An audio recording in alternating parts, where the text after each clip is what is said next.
Welcome back to Tremelo Nights number 19. I'm feeling full up of juice.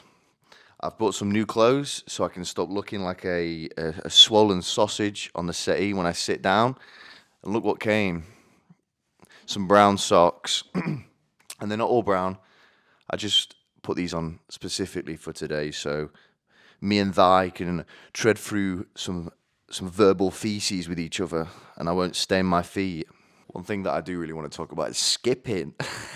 You know, the decline in skipping the older you get. And it does seem very sort of flamboyant to skip around everywhere. But damn it, it feels like such a efficient way of running. I feel like you don't hurt your knees as much. You're kind of like hopping like a gazelle or something like that, or like a rabbit. But yeah, you know, if I go out and skip to the shops right now, I'm sure all the people driving vans will shout out some pretty nasty stuff through the window. Oh, get it! But yeah, there's not really a hard way to skip. You can't really look hard while skipping. I feel like you gotta, yeah. It's not intimidating, I'll tell you that. Bro, me and the Mandem have been speaking, bro. Maddie, your new girl, Maddie, bruv, she's been ran through bear. She's been touched by bear man, bro. Maddie's a knackered old ting, bro. I think that's a guy who speaks funny. And his friend's girlfriend's a whore. She's knackered, bro. I don't think I can top last week's episode for a long time because that story about the pigeons is biblical. Is a truly amazing thing to happen to my family, and I'm so blessed. And I emailed the head of the Pigeon Society. I wanted to have a closer conversation with him, but I think he's a little bit too cool for school. You know, I said that I was some sort of stupid uni student, and I needed to talk to him because I gave a shit about his weird little society, and he never got back to me. So I had some good questions as well, man. You know, I maybe wanted to put up 10 grand and be the Mercedes of racing pigeons. You know, hey man, I've got 20 grand and a bad attitude. How far will that get me? I wear a leather jacket and I don't have sun cream. Can we be best friends, pigeon man? Hey, pigeon boy. Hey, pigeon man. Pigeon boy.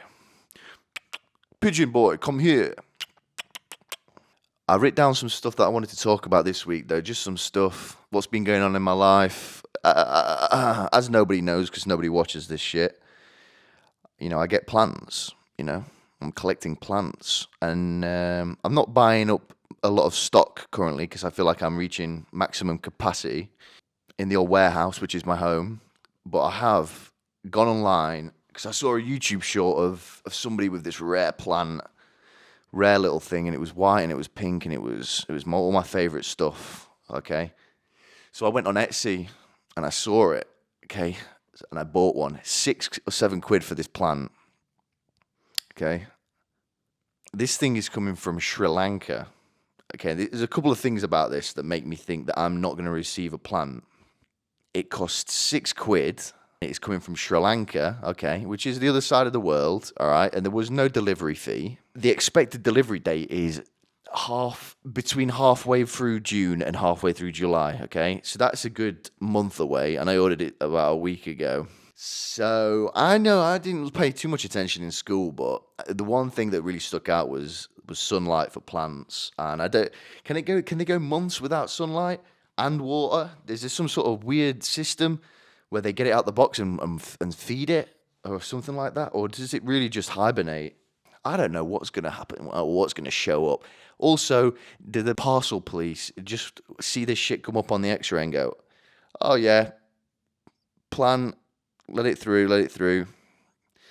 I've watched the Australian show and they lock you up for 20 years for bringing seeds in. Yeah, you can't just bring any sort of sunflower seed in without them throwing a real pissy fit. I think they get more annoyed by frogs, live reptiles and seeds than they do about cocaine and meth. So we'll have to see, I guess, if this little thing comes.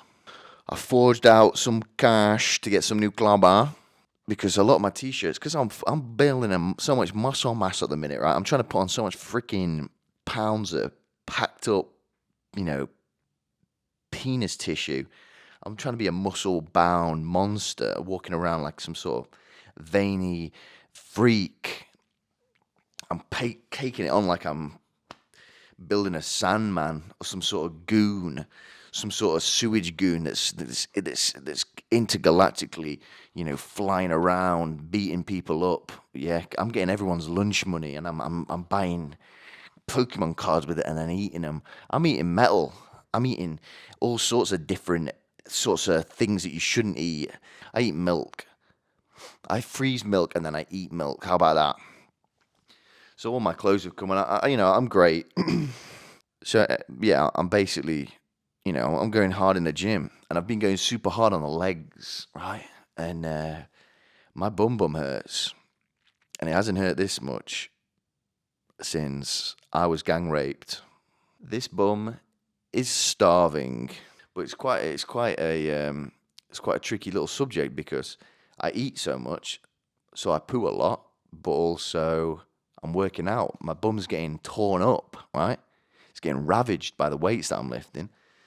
So it's like I don't know. I don't think the UK government would be recommending travel to that area, if you know what I mean.